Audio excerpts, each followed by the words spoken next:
Oh, allergies are really bad right now. The Jesuits do not want me to read this. This is part two of prenuptial agreement between Brent Spiner and Gail Court-Schuler. If any spouse has had willing and knowing sex with someone other than his or her spouse and was not driven to do so by an abusive spouse, that spouse is an unfaithful spouse as defined by this document. Obviously, someone who is a victim of rape, including drug rape, is not an unfaithful spouse. Division of property. Gail and her soon-to-be ex-husband will divide their property however they agree at the time of marriage dissolution, except that items that are more likely to be used by or needed by one party over the other, such as a piano, which only Gail could play, would be granted to the party that is more likely to use or need that property. If there is a dispute over which party needs a certain property, the courts can decide which party has the greater need for the property, and the property will be given to the party that has the greater need. This includes a house, a car, etc. One thing to take into consideration in division of property is the need to make payments, mortgage, car payments, etc. One party may not be able to afford the payments, mortgage, car payments, etc., in which case it may be best to give it to the party that can afford it. Or if one party has a real need for the property but can't afford the payments, or if the property is extravagant, it could be replaced with a property of lesser value but still useful. First, the need for the property must be determined.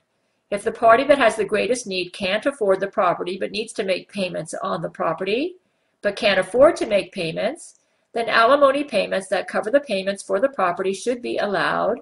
if the other spouse can afford to make payments.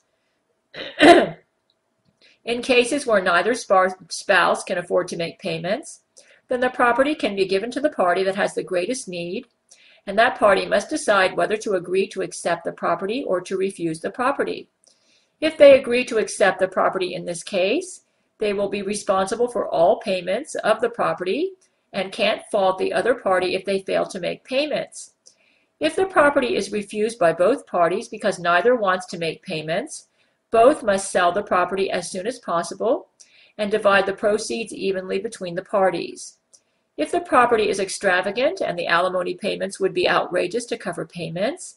then the property needs to be replaced with a property of lesser value, but that will still do the job, and the party that is granted the extravagant property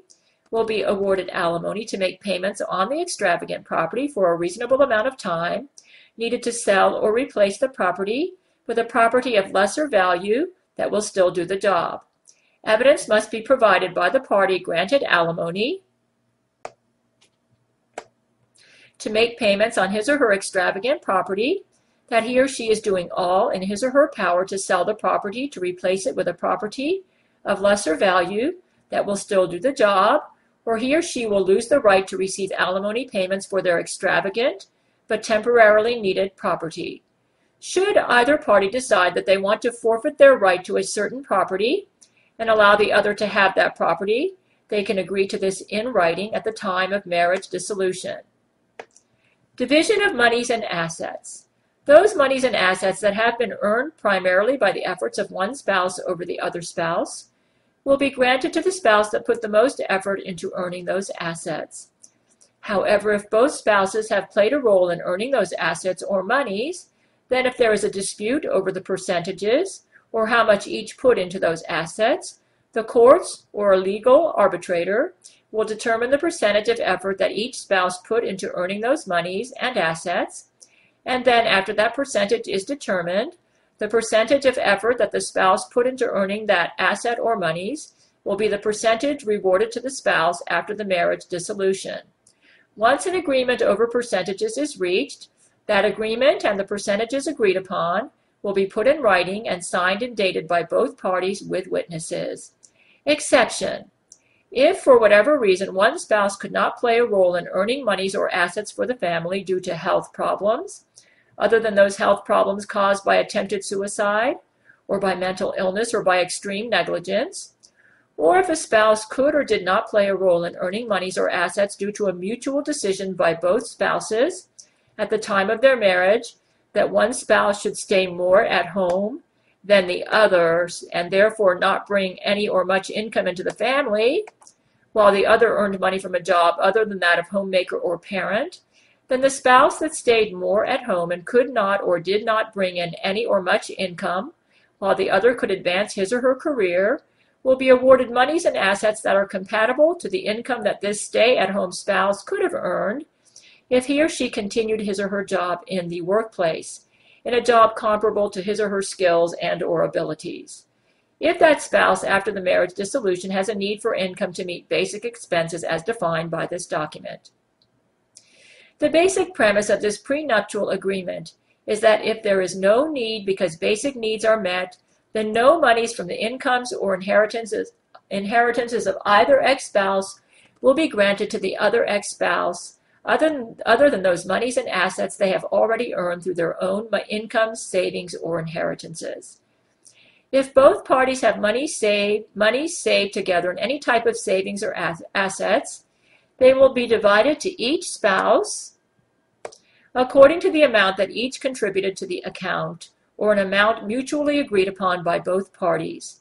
If there is a dispute over how much each contributed, this will be decided by the courts or a legal arbitrator. Monies paid into retirement accounts belong to the persons who have the accounts, regardless of who paid into them. If a spouse stayed more at home and did earn income from a career that did not penalize his or her income, because he or she stayed at home, because this spouse had a career not affected by his or her decision to stay more at home, such as being a successful writer who earned enough income to clothe, feed, and take care of himself, herself, or her family, then for the purposes of this section, that spouse will not be considered a stay-at-home spouse with little or no income. Any debts incurred during the marriage solely by one party and that were debts not incurred for health or basic needs, such as food or necessary clothing, not luxury clothing, must be paid by the party that incurred those debts without the consent of the other party. If the debts were incurred to meet necessary health or food expenses, including acupuncture or chiropractic or natural medicine that is effective in treating the health conditions that the one spouse refused to pay and could have paid for these debts will be considered health expenses that must be included in the alimony payments to the ailing spouse. Also, refusal to pay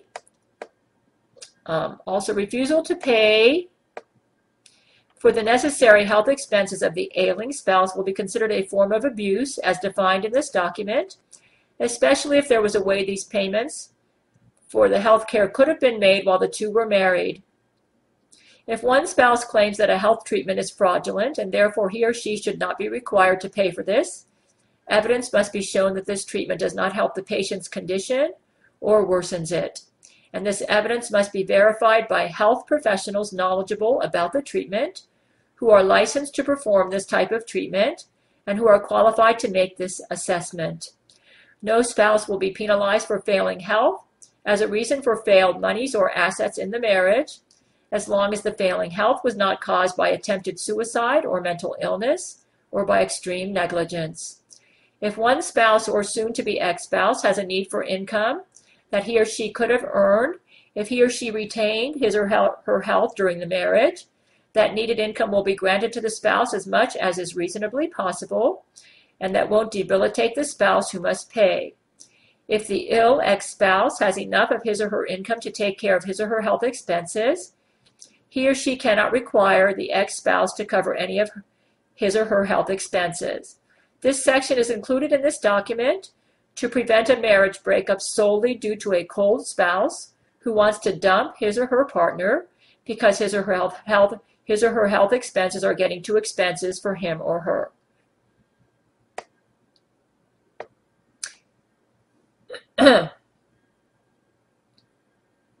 Where am I? Oh, however, once any ex-spouse remarries or has sex with any person other than his or her ex-spouse,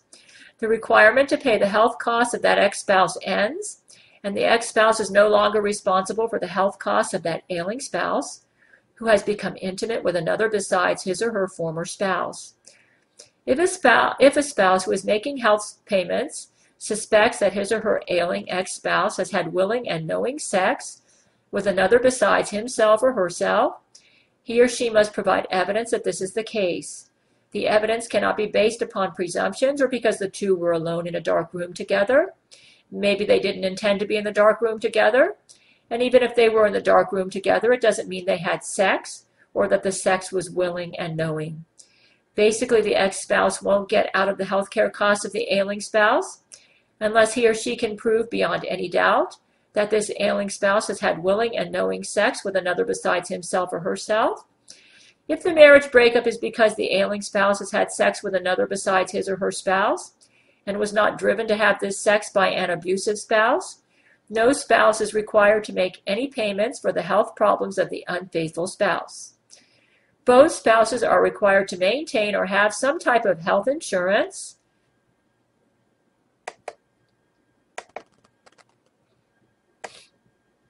that covers most conditions and covers most catastrophic health care costs. If the couple live in a country like the United States, where health insurance is necessary for expensive health care costs for themselves and their children during the entire marriage. If they are financially unable to maintain the health insurance, the reasons for this must be noted and taken into consideration during the marriage breakup. But if health insurance could have been maintained and was not, no spouse will be responsible for health care costs of the spouse who could have maintained health insurance and did not. The amount of support granted to an ex-spouse who is awarded alimony for health impairment will be determined by how much this spouse could have earned if he or she retained his or her health during the marriage. No spouse will be awarded alimony or child support if that spouse does not need it to maintain a roof over his or her head or to maintain health or for basic needs. This thing is just basic needs. Or to pay the debts, or to pay debts or the cost of child care for a child that both spouses adopted or had through sex together after the marriage. Instead, the assets and monies will be divided as outlined in this document. If there is a dispute over the amount needed to maintain health or a roof over one's head, basic needs, or the cost of child care, it will be decided upon by the courts or by a legal arbitrator. However, in no case will any spouse be required to make any type of payments to either spouse if he or she lacks the ability to pay because he or she has not enough to maintain health or a roof over one's head, or because he or she, despite best efforts, fails to find work that pays him or her enough for alimony or child support. If there is a dispute over the ability to pay, this will be resolved by the courts or a legal arbitrator. No deadline can be imposed on any spouse to make payments who lacks the ability to pay until and if it is determined with certainty that that spouse now has the ability to pay. Okay, we're going to have to close pretty soon, and I'll have to go on to a third tape. Regarding children, any children born to the couple or adopted by the couple will be seen equally by both spouses after the marriage, or both parties can make other arrangements mutually agreed upon by both parties in writing with witnesses. The only exception will be if one of the spouses is abusive or criminal, then limitations must be placed on how much, if at all, the abusive or criminal spouse can see his or her children. If the child is old enough and has enough emotional strength and maturity to make the decision,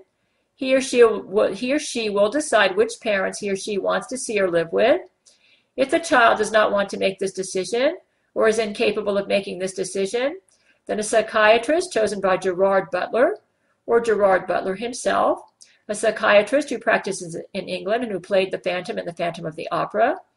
will make the decisions about who should be granted custody of the child and how the visitation should be arranged. If Gerard Butler is one of the spouses in the dispute, then Gerard must choose as part of this prenuptial agreement about 10 psychiatrists or mental health professionals that can be used if there are any disagreements about custody of children after the dissolution of his marriage. Okay, we're going to have to cut it off.